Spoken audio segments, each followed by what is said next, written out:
gravando a conversa de vocês. Ah, tá. Tá bom. Eu geralmente converso assim, com a coluna bem reta. É, né?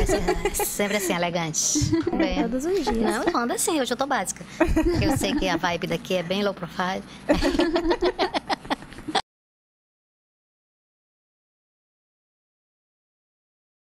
Foram 33,5 bilhões de acessos de todo o mundo ao site canadense Pornhub em 2018.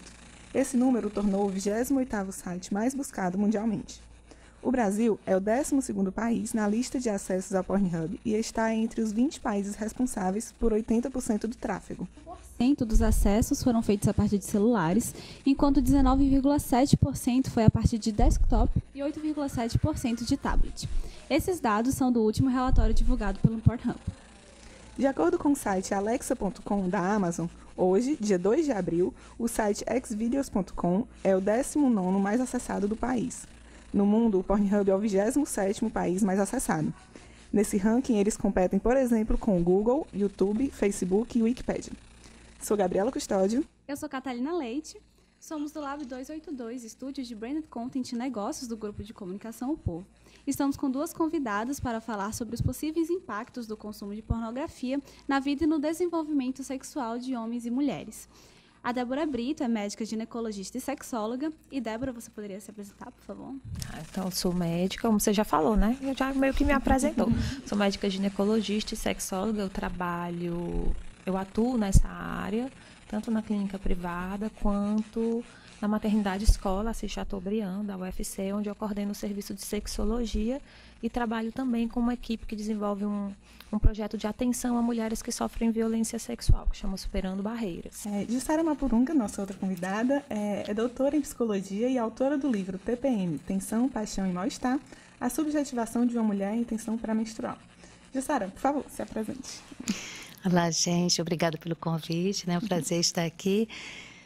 Eu sou professora de psicologia e psicanálise da Unifor e sou psicanalista, atendo no consultório, participo de um laboratório de pesquisa que chama Lépicos, o núcleo chama Intrusos, onde a gente trabalha questões da violência, da sexualidade, sintomas da atualidade como as escariações, a TPM, a bulimia, a anorexia, todas essas questões que afetam e que produzem mal-estar no contemporâneo. Para a gente começar a discussão, a gente acredita que é importante falar de conceito. Então, o que exatamente caracteriza um conteúdo pornográfico? O que tradicionalmente a gente vê sobre o conteúdo pornográfico é aquele conteúdo que traz uma conotação sexual, né, mas que tem uma carga meio pejorativa, meio negativa. No entanto, essa percepção e essa definição do que é ou que não é pornográfico é uma definição que muitas vezes pode ser até individual, porque o que pode ser considerado pornográfico, sujo, estranho, bizarro para alguém, pode não ser considerado assim para outra pessoa. Pode ser que eu tenha uma outra pessoa que considera aquele conteúdo como um conteúdo erótico, um conteúdo que às vezes é até leve. Então, em relação às mulheres, por exemplo, se você seleciona aí dessa nossa população uma mulher, né, mais religiosa, idosa, o que ela pode considerar como pornográfico, de repente vai ser avaliado de uma outra forma por uma outra menina, né, por uma outra mulher, uma menina de 20 anos, 22 anos, que tem uma vida sexual bem diferente, teve uma educação sexual também bem diferente dessa senhora. Então, é um conteúdo que precisa, para ser definido, ser meio que individualizado. Bom, a pornografia é todo aquele conteúdo que é produzido para provocar hesitação. Pode ser um conteúdo obsceno ou não. Isso vai depender, o valor moral vai depender da cultura em que ele está inserido. Toda cultura tem sua moral sexual civilizada e vai valorar o que é pornográfico e o que não é pornográfico. O termo pornográfico vem da Grécia e quer dizer o que é relativo à vida das prostitutas. Então, era o que era sujo, né? O que era obsceno. E nossa cultura tende a condenar moralmente o que é dito como pornografia. Débora, a senhora comentou que existe o pornográfico e o erótico, né? Qual é a diferença essencial entre esses dois conceitos, exatamente? Então, o que ela acabou de falar, né? Então, o que seria considerado pornográfico seria aquilo que, tendo uma conotação sexual, seria considerado inadequado, sujo, né? E o erótico é aquele material que é capaz de despertar ou incentivar, estimular a excitação sexual. Então, mais uma vez, a gente precisa pensar realmente na cultura que atravessa aquele indivíduo, né? Porque são conceitos que podem ser diferentes para duas pessoas. Então, no senso comum, o erótico seria aquilo que me mobiliza, né? Me remete ao pensamento sexual, mas não me ofende, eu não considero aquilo obsceno. E o pornográfico, já para muitas pessoas, tem um conceito completamente diferente, que é aquilo que está mais associado ao plástico, ao performático e ao sujo, inadequado. Eu podia acrescentar, né, que as feministas trouxeram uma contribuição muito grande para essa caracterização do que seria pornográfico na atualidade, porque nos sites, nos conteúdos pornográficos, geralmente a mulher é tratada e humilhada, aviltada. Os homens não, né? Aos homens é proclamada a virilidade, as mulheres é a submissão, né? O jugo e principalmente a humilhação. Então é feita de objeto, né? Objeto para o uso do outro, como ela falou. O erótico é vida, né? Eros é vida, é amor, né? E a sexualidade é isso. Coincidentemente, assim, ao longo da nossa apuração aqui para a construção dessa pauta, o podcast Mamilos, não sei se vocês conhecem o podcast. Não.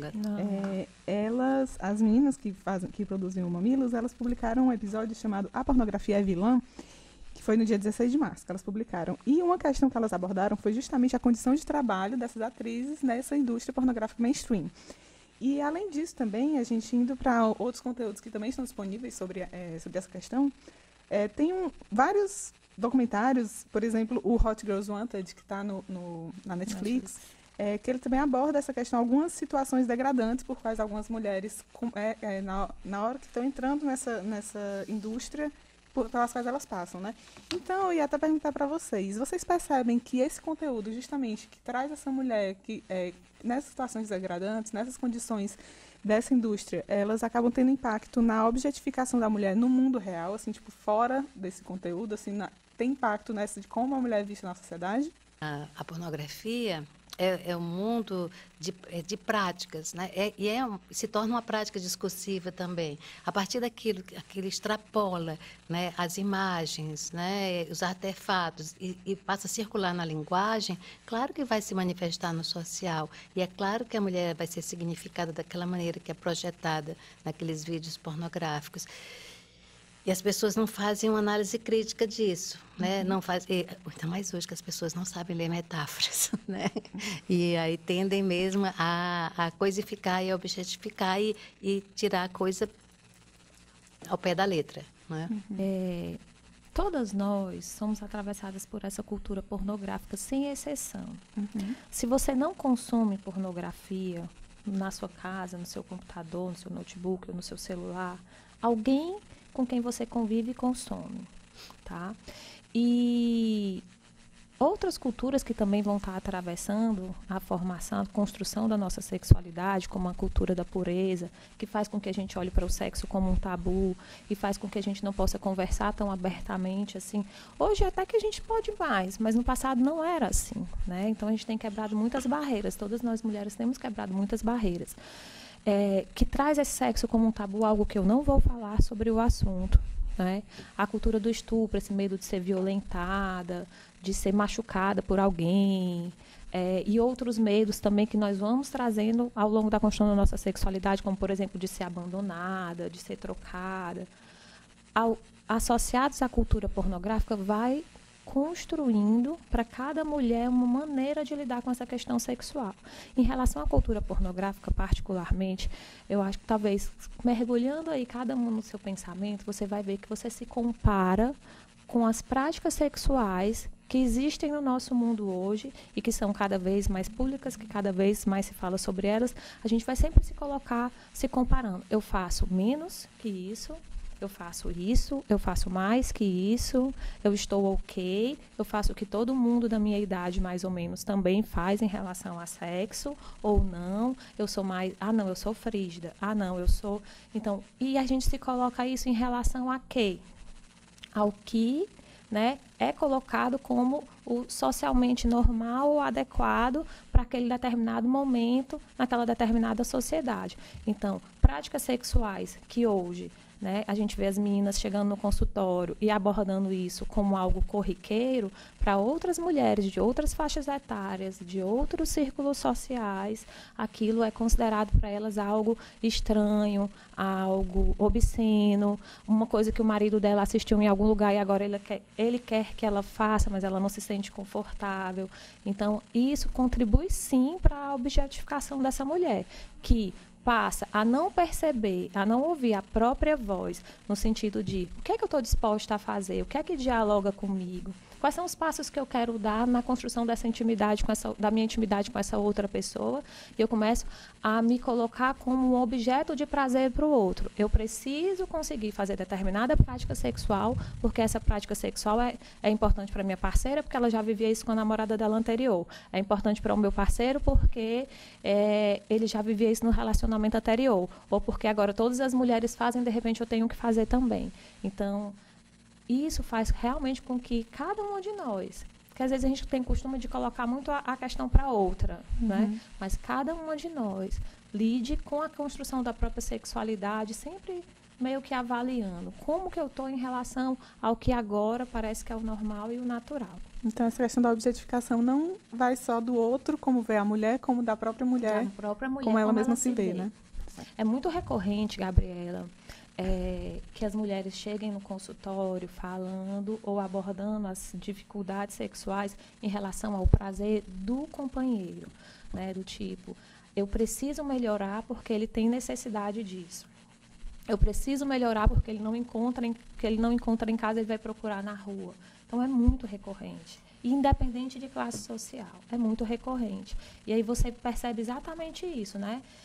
Como é que é essa construção da sexualidade? Ela está voltada para mim ou a minha construção? A gente queria entender um pouquinho se a partir desse consumo, como é que essa fantasia pode afetar no relacionamento real das pessoas a partir desse conteúdo, esse consumo de pornografia, né? Se isso pode, de alguma forma, virar patológico, por exemplo, né? Alguns estudos, principalmente internacionais, buscando compreender como a pornografia pode afetar, por exemplo, será que o consumo de pornografia seria um fator de risco para compulsão sexual ou outra questão, algum outro transtorno da sexualidade? Então, o que é que se percebeu? Muitas vezes, homens que têm um consumo, eu estou falando especificamente agora de homens, porque o estudo foi com população masculina, que tinha um consumo exagerado, né? Eu não lembro agora qual foi o parâmetro que eles consideraram, se eu não me engano, foi mais de 4 ou 5 horas de consumo de pornografia diário, que às vezes você pensa que não, nossa, isso é muito, mas às vezes é 15 minutos que você passa aqui no WhatsApp, e daqui a pouco mais 10, 15 minutos, é o outro vídeo, é um áudio, é você chegar em casa e sentar ali, abrir o computador. Então, homens que tinham, não lembro exatamente qual foi o ponto de corte, um consumo que ele é considerado exagerado para a pornografia, eles tendiam a levar esse padrão de excitação, porque muitas vezes no conteúdo pornográfico, o material pornográfico é um material que tem mais práticas sexuais, que tem conteúdos de humilhação, né? E aí eles acabavam ficando com o limiar de excitação mais elevado. E por não conseguir levar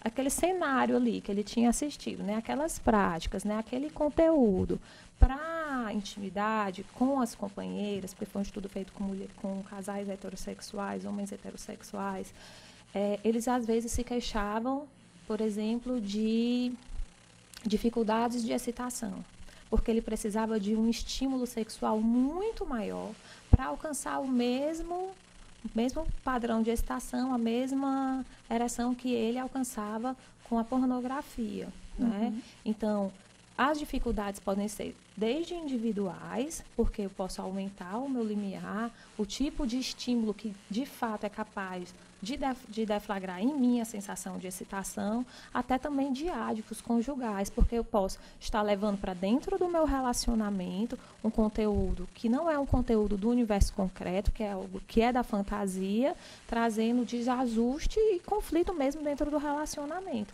E muitas vezes até provocando nessa outra pessoa que não tem nenhum tipo de transtorno, que até então sentia que a sua sexualidade estava adequada, a sensação de estar inadequada sexualmente para conviver com esse parceiro. Aí volta aquela questão da sua comparação Exatamente. para atender o outro com exatamente. aquele padrão, né? Essa questão da fantasia é muito cara para a gente, né, no laboratório da psicanálise, porque nossa vida é constituída, nossa vida psíquica é constituída por fantasias. E as fantasias são perversas, no sentido de que elas não têm limite para o desejo, né? E quando quando é estimulada, como a Débora falou, pela pornografia, elas podem ultrapassar o limiar, que a gente chama do recalque, né? E passar a práticas abusivas, né? Que podem mesmo denegrir, que podem aviltar, que podem humilhar o outro, e assim também, né? Então, a pornografia faz isso, ela escancara as fantasias que a gente recalca. E, no caso, então, esse seria um consumo que já estaria mais para o lado patológico, né? Mas existe, então, uma forma saudável de consumir a pornografia que não vai... ela também é positiva, já que tem a questão da fantasia em algum ponto. É positiva se não chegar a esse patamar patológico? Olha, os estímulos de conteúdo pornográfico, eles são usados até em terapia sexual, né? Por exemplo, quando você está acompanhando alguém que tem disfunção erétil ou ejaculação precoce, existem alguns passos, porque existem várias técnicas de terapia sexual, várias abordagens. Mas a terapia sexual clássica, por exemplo, ela tem algumas tarefas, tem algumas estratégias, alguns exercícios que esses pacientes vão vivenciar, e em uma parte deles, você até solicita que exista algum estímulo externo. Muitas vezes, se essa pessoa está sem parceria, o estímulo externo pode ser sim algum conteúdo pornográfico, né? Pode ser sim algum conteúdo pornográfico. Então, existe, claro, né, um limiar de consumo que pode ser interessante para estimular, né, que pode ser interessante para trazer algo novo. Até porque, como a gente estava conversando, essa percepção de pornô ou não pornô pode muitas vezes ser algo pessoal, né? E a fantasia, ela é também importante para a vivência da sexualidade. Agora, talvez o que a gente... E aí isso cruza muito com o que a gente veio conversar, que é a questão da educação sexual. É como fazer esse consumo, como estar observando o quanto o meu padrão de consumo é um padrão de consumo que está adequado para mim, que está adequado para o meu relacionamento, quanto que ele está atravessando ou não está atravessando outros territórios da minha vida, né? E qual que está sendo o impacto disso nesses outros territórios. Então, talvez a educação sexual possa ajudar exatamente a ter uma percepção maior sobre o impacto desse tipo de consumo, desse tipo de material. Agora, essa questão do patológico também, né? É interessante que vocês trazem, porque patológico é o que faz a gente sofrer, é o que causa o patos, né? O sofrimento. Então, tudo que ultrapassa o limite, né, e causa sofrimento, vai ser patológico. Então, a pornografia é mais um item. Mas tem limites, né? Por exemplo, sites que envolvem pedofilia. Sim. Né? São as únicas práticas que hoje não se consideram, porque tudo hoje se consideram práticas alternativas, tudo é relativizado, menos a pedofilia. Não é? Não se tolera, né, o abuso de crianças com práticas pornográficas. Então, isso é um limite da patologia. Né? E esse tipo de material também, né? Que, por exemplo, tipo de material que tanto traz a questão da criança também, quanto... por exemplo, retomando aqui a discussão que que o pessoal do Mamilos trouxe nessa conversa, elas falaram muito sobre essa questão, como eu já citei, da condição dessa indústria, né? Como é que essas mulheres são tratadas nessa indústria, o que elas precisam passar para trabalhar naquilo ali. Então, acho que você tem consciência, né, do tipo de Aí você tocou num ponto-chave, né? A pornografia faz parte da indústria de consumo, né? A fantasia, não. Né? Então, a fantasia é singular, é própria de cada um. A pornografia, não. A pornografia é universalizada, traz dividendos. Né? Durante a apuração do especial, né, a gente entrevistou a Caroline Arcari, que ela é autora do livro Pipo e Fifi, sobre como se defender de abuso sexual. É um livro infantil, né, muito bonitinho. Ela é especialista em educação sexual pelo Centro de Sexologia de Brasília. E ela disse que a geração que está orientando as crianças hoje é uma geração que sofreu a ditadura do silêncio em relação à sexualidade. E aí, vocês acreditam que não existia esse diálogo sobre sexualidade no âmbito familiar e até mesmo escolar, mas principalmente familiar, abre espaço para as crianças ou adolescentes procurarem informações por meio da pornografia? Sim, claro que sim. É fundamental que se fale, porque para a psicanálise a sexualidade não é só orgânica, biológica, não é o ato sexual, não é o ato genital. A sexualidade é uma força vital que percorre todo o nosso corpo. E desde que nós nascemos já somos sexualizados. Desde que nascemos, né, começa a educação sexual e tem que circular na família. A criança tem que saber sobre o seu corpo, né, dos usos do seu corpo, para não se deixar ser abusada, para saber dos limites e para poder controlar os seus impulsos vitais, porque a sexualidade é inconsciente, né? É impulsiva. E é preciso que a gente tenha, é fundamental a educação sexual, o esclarecimento, o conhecimento e principalmente o debate, né, que circula nas famílias. É fundamental para a constituição do ser. E também em relação à educação, e já reforçando, né, o que a Caroline falou, principalmente hoje, em que eu tenho acesso ao mundo de informações na palma da mão, tudo aquilo que não é respondido, que não é questionado, que se torna um tabu no seio familiar e aquela criança ou aquela adolescente, aquele adolescente tem curiosidade, ele irá buscar. Não é? Ele irá buscar e aí muitas vezes por não saber como abrir as portas e quais portas abrir, ele pode abrir de fato essas portas que vão estar trazendo para ele um conteúdo, não é? Muito mais elaborado, muitas vezes, do que ele é capaz ou ela é capaz de assimilarem, e um conteúdo que às vezes também pode ser perigoso. Sim. Não é? Está além da compreensão dele. Exatamente. Está além da compreensão dele e às vezes é completamente inadequado, né? Até do ponto de vista mesmo de comportamento. Então, por exemplo, ele pode abrir a porta de um bater lá e começar a explorar um site que tem conteúdo de pedofilia e não compreender. Então, tudo aquilo que é velado, mas existe na criança, né? Existe no adolescente o interesse, a curiosidade, vai ser buscado de alguma outra forma. Né? E o que é proibido causa o desejo, né? Então, se ela é proibida de falar, se ela é proibida de questionar, se ela é proibida de saber sobre sua sexualidade, né? Sobre o seu prazer, ela vai procurar mesmo em outras fontes e hoje, né, o celular e aí é uma janela para o mundo. E aí eu acho que é bem importante a gente ter empatia por esses pais. Porque como educar, então, bem, se ninguém conversou comigo sobre esse assunto, né? Então, eu percebo muito hoje nas famílias essa ansiedade sobre como fazer para educar bem. E o medo, né, de educar de uma maneira inadequada, o medo de não tocar em um determinado assunto e trazer algum prejuízo para a criação dos filhos, ou de tocando em um determinado assunto, estimular esses filhos a percorrerem caminhos que eles ainda não estão preparados para percorrer e acabar sendo uma educação que, ao invés de proteger, coloca em risco.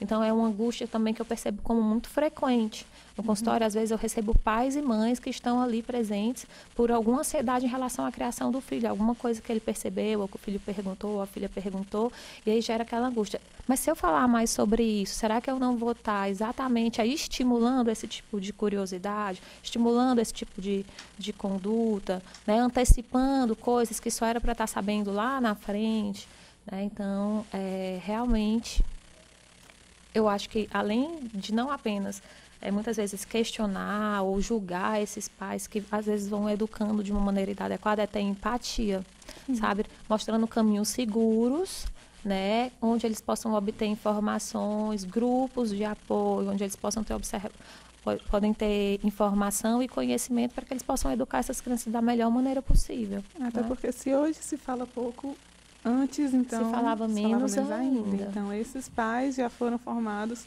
com um tipo de moral mesmo, com um tipo de tabu também, né? E aí hoje tá... Agora eu não entendi o paradoxo, porque você anunciou que era os filhos da geração do silêncio. Mas a geração, assim, de antes, falava muito. Década de 60, 70, foi o boom da liberação sexual, que se falava de sexo demais, né? Sobre todos os aspectos. Então, eu acho que, como a Débora falou, essa novíssima geração, por causa do politicamente correto, né, que talvez esteja nessa situação de não poder falar, ou de ter medo de falar, porque hoje tudo pode ser ofensivo e pode ser abusivo. Né? E como é que é? Assim, Débora, você citou, né, que você recebe pais que ficam com essa dúvida. Como é que é, então, esse caminho seguro pelos quais eles podem seguir para essa educação? São situações bem individuais, né? Mas de modo geral, tem algumas estratégias. Por exemplo, você não precisa responder, você não pode deixar a criança sem resposta. Você tem que dar uma resposta para ela, tá? Uma resposta que dialogue com o que é de fato real, com o universo do concreto, porque a criança ela é do universo do concreto, né? Então, como eu estava falando, né, às vezes a população não sabe ler as metáforas. As crianças, elas não sabem mesmo, porque elas não estão ainda, elas estão entrando aí nesse processo, né, de aprender a abstrair. Então, algo que seja realmente uma informação concreta e que leve em consideração o nível de desenvolvimento que ela está naquele momento. Então, como aquela piada, não sei se vocês já ouviram, tipo, ai, mãe, o que é sexo?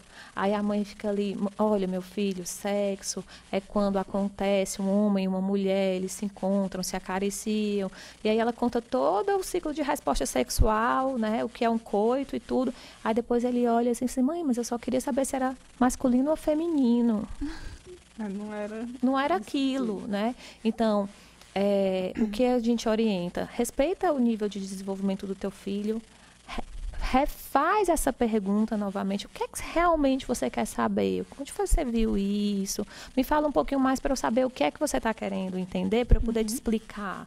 Né? Então, o uso da metacomunicação é algo que também ajuda muito, porque você vai entender o que realmente aquela criança está querendo saber. E, a partir daí, responder. Sendo que a educação preventiva, a abuso sexual, né, a violência contra a criança, ela precisa ser tocada em algum momento, de alguma forma. Mesmo que essa criança, de repente, não traga, aquele assunto tem que aparecer. E aí tem os livros, né, tem alguns sites, tem jogos, tem algumas maneiras de trabalhar essa educação preventiva, que é importante. Aí essa não. Essa mesmo que a criança não traga, é importante que os pais levem. E na questão do consumo da pornografia mesmo, tipo, buscando isso para entender o que é quando não se obtém a resposta. Como é que esse consumo de pornografia ele pode influenciar, né, na formação das meninas e dos meninos, crescendo como homens e mulheres na sociedade, tendo esse histórico, né, de influências pornográficas como educação sexual, digamos assim? A pornografia leva... geralmente é usada em momentos de masturbação pelos adolescentes, né? Assim, e você vai adquirir uma prática de não respeitar o outro, de não incluir o outro, de não se colocar no lugar do outro, né? De sempre tirar por si e suas práticas. Excelente, eu não tinha lembrado disso, mas é o que pode estar acontecendo. Então, isso vai ter efeitos nas relações. Depois a gente não sabe, né? Assim, porque muito bem lembrado. Os relacionamentos não dão certo, ninguém respeita ninguém é amigo. E começa assim, porque a sexualidade é uma prática de si, né? E você vai estender para E sexo sendo essa comunhão de sensações em que eu dou e recebo essas sensações eróticas, ela precisa levar em consideração também o que o outro percebe como erótico, o que o outro percebe como prazer.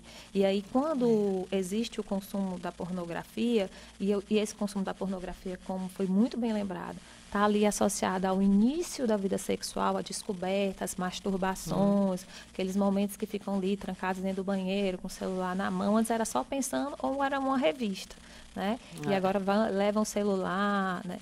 Então, assim, esse início dessa sexualidade é muito voltado para si. É o que me dá prazer, como eu sinto prazer.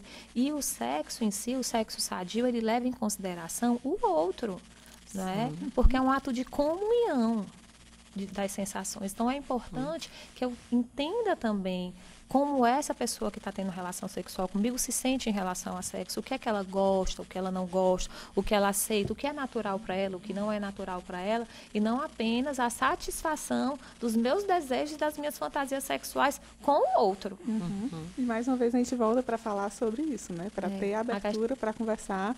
No caso aí, não mais para tirar dúvidas, nem nada assim, mas para ter abertura para conversar com quem você está se relacionando. Eu estou achando né? isso maravilhoso, porque a psicanálise foi fundada exatamente porque Freud foi ouvir as histéricas que não podiam falar do seu desejo sexual. Né? E elas convergiam os sintomas para o corpo e eram tidas como loucas, né? E ele chegou lá e acreditou na verdade, ela escutou, né? E viu que tinha uma causa sexual por trás daqueles sintomas. E eu me lembrei que a primeira grande paciente dele chamava Dora e era uma adolescente. E eu me lembrei agora que ela veio exatamente porque ela consumia pornografia. Ela foi acusada, né, era livros, né, pornográficos, por isso ela tinha ideias avançadas e supôs que o pai tinha um caso com a senhora lá e que o senhor da amante do pai abusava dela. E ela conta isso e vem para análise, que era para tirar essas fantasias da cabeça dela. Né? Mas ela foi exatamente acusada e ela não podia falar. Né? Não podia falar sobre a sexualidade. Como a gente vê, como evoluímos pouco, né? De 1905 para 2018, ainda estamos nessa mesma... Onde a voz da mulher não é ouvida, né? É. Complicado. Um dado do relatório do Pornhub, que, aliás, é incrível, ele sobre os hábitos, né, dos visitantes do site em 2018, que chamou muito a nossa atenção foi que 57% dos brasileiros estão mais inclinados a consumirem conteúdo pornográfico com pessoas transgênero. Em contrapartida, segundo os dados da ONG Transgender Europe, o Brasil é o país que mais mata transexuais.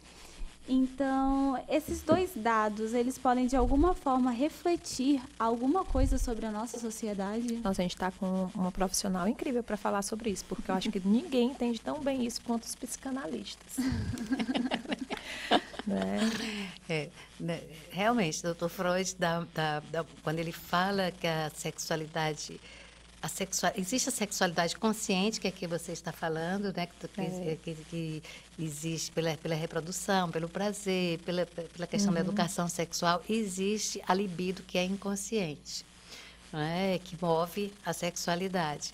E é exatamente essa libido que vai determinar isso que você vai dizer nesses crimes, que ao mesmo tempo que deseja ver o conteúdo pornográfico com trans, também vai lá e mata. Por quê? Porque quando ele vê aquele conteúdo, ele fica excitado. Né? Quando ele fica excitado, aflora as fantasias que ele tem, né, sobre aquele sujeito. E nisso, ele detecta nele o desejo em si, né, de consumir aquele sujeito. Por isso que a gente diz que a pornografia, né, consome a pessoa como objeto. Quando ele detecta esse desejo nele, é insuportável e ele recalca.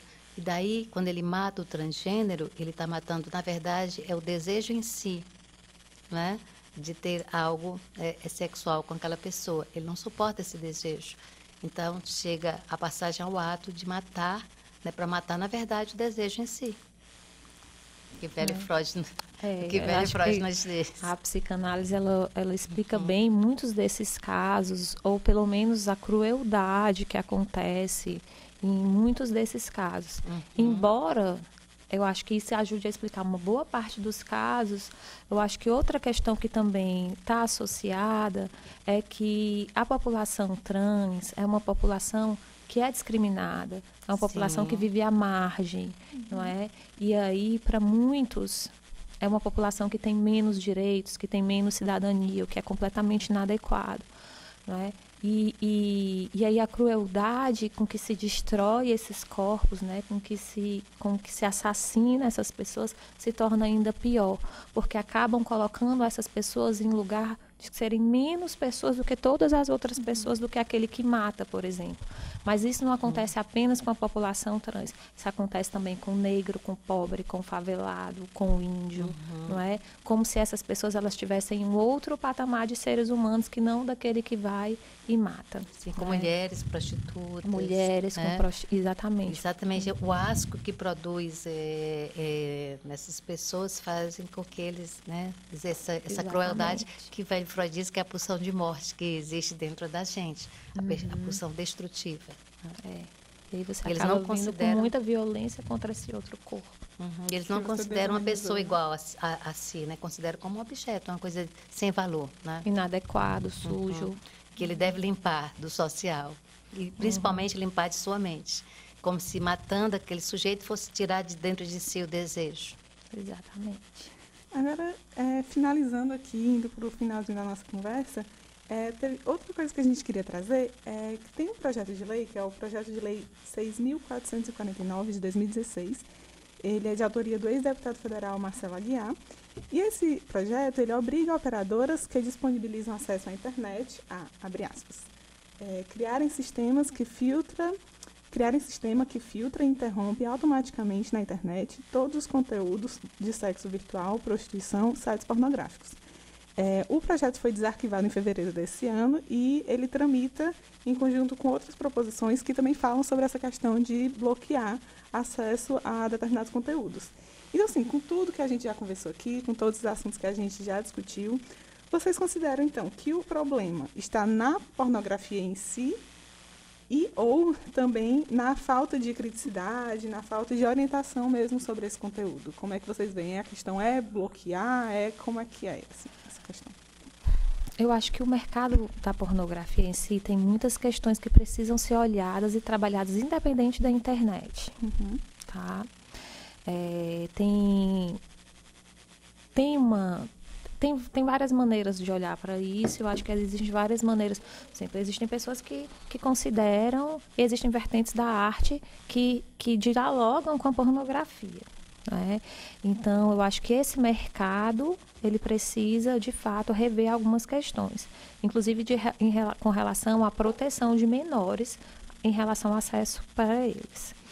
A internet em si é um universo completamente, né, à parte, é uma terra praticamente sem leis. Né? Agora que a gente está começando a desenvolver alguns dispositivos, aplicativos que vão conseguir aí estar filtrando, mas ao mesmo tempo que vai aparecendo algumas estratégias, né, para que se dê um certo limite e melhore a proteção das crianças e dos adolescentes até determinados conteúdos, a gente vai vendo o aparecimento de outras redes, né, paralelas à internet, né, Darknet, outras redes aí, quase um universo paralelo virtual. Tá? E que eles acabam acessando. Então, eu acho que são dois pontos que têm muita interface e os dois precisam ser olhados com profundidade.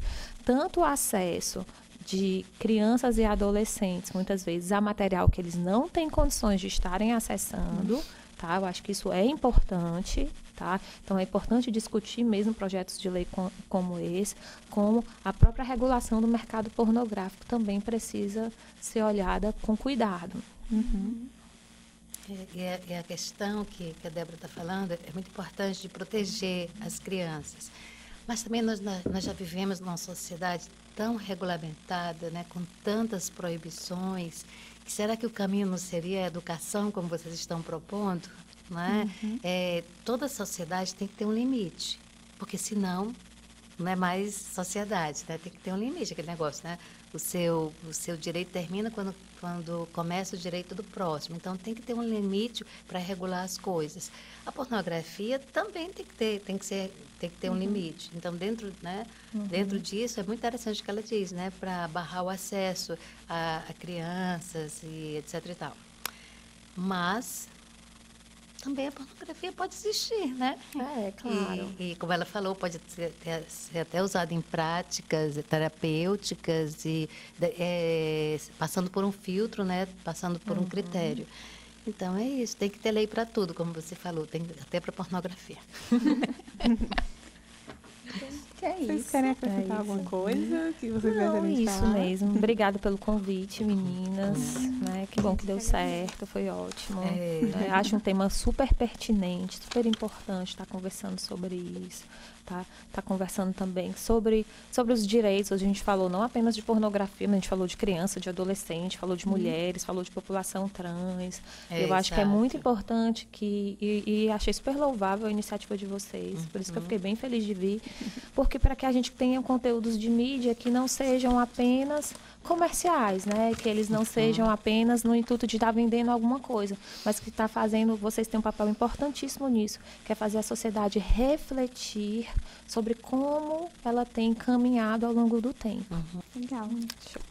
Ótimo. Tá, obrigada, nada a estar com você. Foi ótimo. Muito obrigada, Cecília, Sara. foi Muito super obrigada, legal. Débora. Foi ótima a nossa conversa. Muito obrigada Adorei. pela presença de Também. vocês.